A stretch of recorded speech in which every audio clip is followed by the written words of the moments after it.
primeiros anos de Jesus, desde seu nascimento, podem ser resumidos em cumprimentos de profecias que ele era o Salvador que Deus prometeu enviar. E, como não tem muita ação de Jesus nesse primeiro momento, porque boa parte da história ele é apenas um bebê, eu quero partir para o primeiro momento, onde ele começa a ser um personagem ativo na história.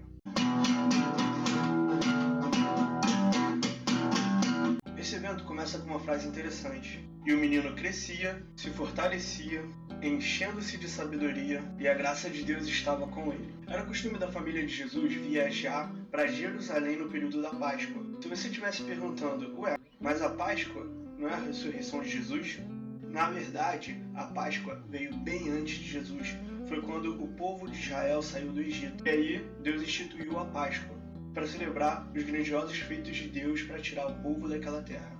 Quando Jesus ressuscita, tem a ver aí com a Páscoa e mais para frente a gente vê isso. Então a família de Jesus foi como Jesus comemorar a Páscoa em Jerusalém. Mas quando eles estavam voltando para casa, eles perceberam, depois de quase um dia de caminhada, que Jesus não estava ali entre eles. Foi aquele tipo de situação onde você viaja com um monte de gente, amigos e conhecidos, e a gente supõe que a criança está ali entre os conhecidos. Mas quando Maria e José perceberam, eles voltaram para Jerusalém para procurar Jesus. Eles só encontraram Jesus depois de 3 dias. Eles encontraram Jesus no templo. Ele estava sentado entre os mestres. Ele estava ali participando de debates e deixando todo mundo impressionado. Eles estavam impressionados com a sabedoria desse garoto de 12 anos. Então Maria veio para falar com ele: por que você fez isso, meu filho? Aí Jesus respondeu que ali era a casa do pai dele, e aí eles voltaram para casa. E aí esse evento é concluído com uma frase semelhante de como ele começou. E crescia Jesus em sabedoria, em estatura e em graça diante de Deus e dos homens. Neste texto, o significado favor e merecido não pode ser aplicado à palavra graça. Nesse caso, a palavra graça pode ser interpretada por reconhecimento ou aprovação.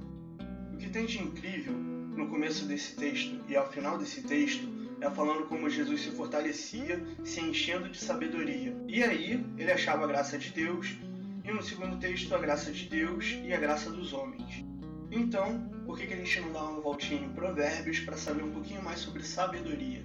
Um texto bem conhecido sobre sabedoria diz: o temor do Senhor é o princípio da sabedoria.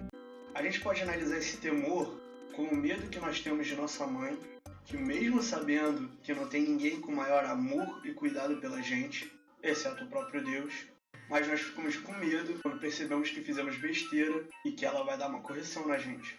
Esse temor a Deus, ele é produzido na gente quando a gente procura a sabedoria como se ela fosse algo preciosíssimo, como se ela fosse um tesouro, algo incrivelmente valioso.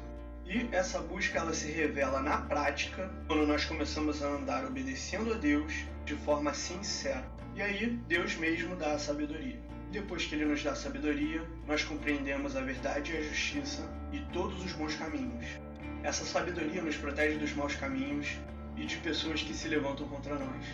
E adivinha só o resultado disso? Nós alcançamos a graça diante de Deus e dos homens.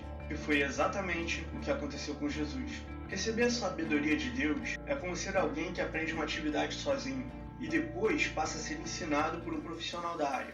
E através dos ensinamentos desse profissional, começamos a identificar e eliminar erros da nossa vida, melhoramos os nossos métodos, enxergamos com maior clareza o significado de tudo aquilo que está acontecendo. Resumindo, nós evoluímos na nossa atividade pela lapidação dos nossos conhecimentos.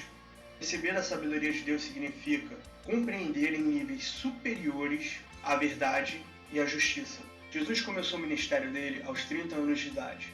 Se nós contarmos o número de Páscoas que ele viveu depois que ele começou o ministério dele, nós podemos estimar que ele teve um ministério que durou 3 anos antes de sua morte. Ou seja, ele morreu aos 33 anos de idade.